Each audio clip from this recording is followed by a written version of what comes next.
मैंने अपनी सहपाठी के घर में एक भयानक दृश्य देखा। उसकी रसोई में अचानक एक आत्महत्या करने वाली भूतनी प्रकट हो गई।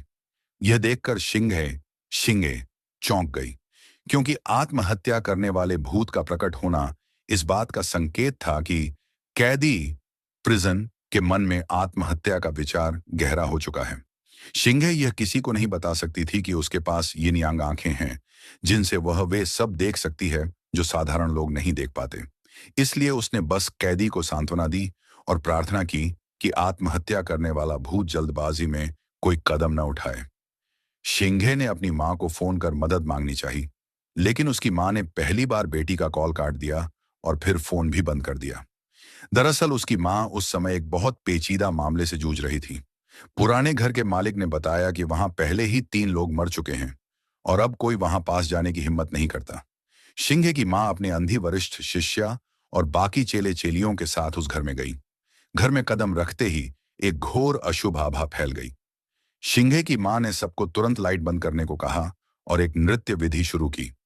लेकिन वह नाचने ही वाली थी कि अचानक वरिष्ठ शिष्या ने अपनी अजीब आंखें खोलीं और सीधे घर के एक कोने में पहुंच गई।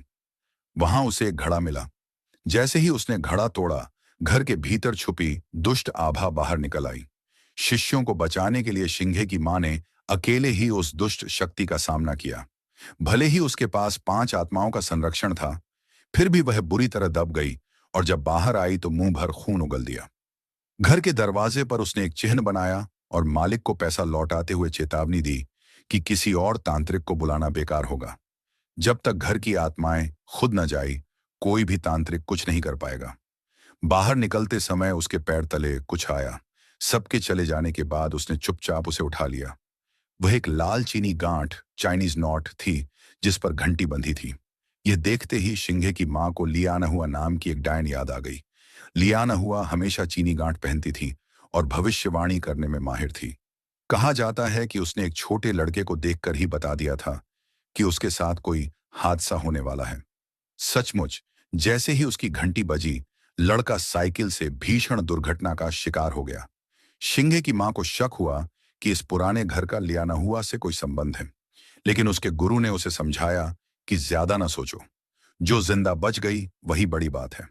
पर उसी समय लियाना हुआ ने खून से एक गुप्त मंत्र लिखा और दुष्ट आत्माओं की सेवा करने वाली चुड़ैल बनने की इच्छा की। वह असल में इंसानी खाल में छुपी भूतनी थी। उसी समय शिंगे अंदर आई और मां से पूछा कि उन्होंने फोन क्यों नहीं उठाया। फिर उसने